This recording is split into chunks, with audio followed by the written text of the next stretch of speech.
Welcome to Red Tech Channel, a new way to learn.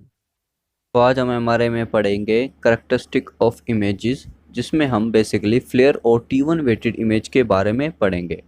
So let's begin. Characteristic of images. पहले हम बात करते हैं flare की, जिसकी फुल फॉर्म होती है fluid attenuated inversion recovery sequence. Basically ये इन्वर्जन रिकवरी सीक्वेंस होता है जिसमें कि हमारा जो टाइम ऑफ इन्वर्जन है वो लॉन्ग होता है। और बेसिकली हमें इसमें ये ध्यान रखना है कि जो भी इन्वर्जन रिकवरी सीक्वेंस है, बेसिकली दो टाइप हैं, फ्लेयर और स्टर सीक्वेंस। इनमें नलीफाइड हो जाता है, यानी कि सिग्नल्स ब्लॉक किए जाते हैं किसी एक पार्ट के। जैसे कि हम फ्लेयर में देख सकते हैं कि जो फ्लूइड जो होता है हमारा CSF होता है प्रेजेंट। जैसे कि हमारे एग्जांपल के तौर पे ले सकते हैं MRI ब्रेन के जो स्लाइस है एक्सियल में, वो देखते हैं। तो इसमें हम देख सकते हैं कि जो वेंट्रिकल्स है उसमें बिल्कुल भी सिग्नल्स नहीं दिख रहे, और जहाँ जहाँ भी हमारा CSF या फ्लूइड प्रेजेंट है ब्रेन में, वहाँ हमें सिग्नल्स नहीं दिख रहे। सो हमें ये ध्यान रखना है कि फ्लेयर सीक्वेंस में नलीफाइड हो जाते हैं फ्लूइड के signals.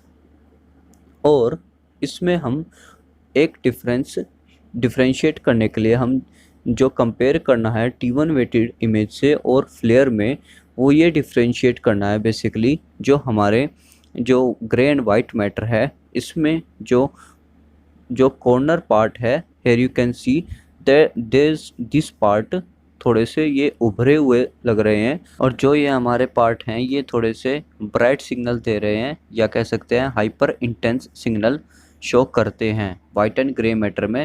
Hair you can observe this. And basically और जो बाकी चीज़ें हैं, इसमें जो बोन है वो ब्लैक दिखेगा, और जो हमारा फैट है सराउंडिंग में देख सकते हैं थिन लाइनिंग है बेसिकली, ये हमारी फैट है। फैट ऑलवेज ब्राइट दिखेगा T1 वेटेड और T2 वेटेड दोनों में, और फ्लेयर सीक्वेंस में भी।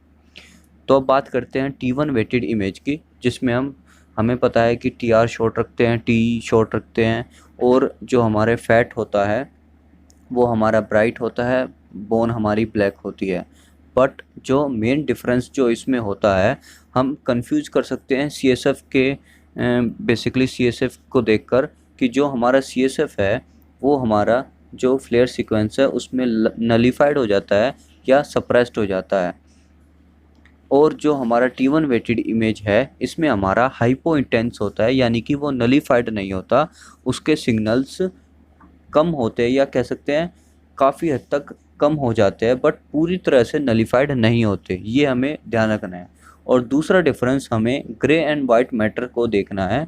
जो इसमें ग्रे एंड वाइट मैटर की डिफरेंशिएशन होती है, बट वो एक स्मूथ वे में शो कर रहा है। जैसे कि हमने फ्लेयर सीक्वेंस में देखा था, उसमें उभरा हुआ पार्ट दिख रहा था, और उसमें वाइटनेस और you can say brightness show हो रही थी थोड़ी सी। तो ये बेसिकली हमें ध्यान रखना है दोनों में, फ्लेयर सीक्वेंस में और T1 वेटेड इमेज में।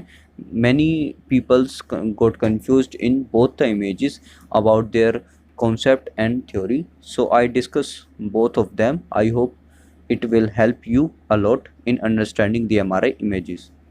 So this is all about the flare and T1 weighted image. Do subscribe if you like, and thanks for watching.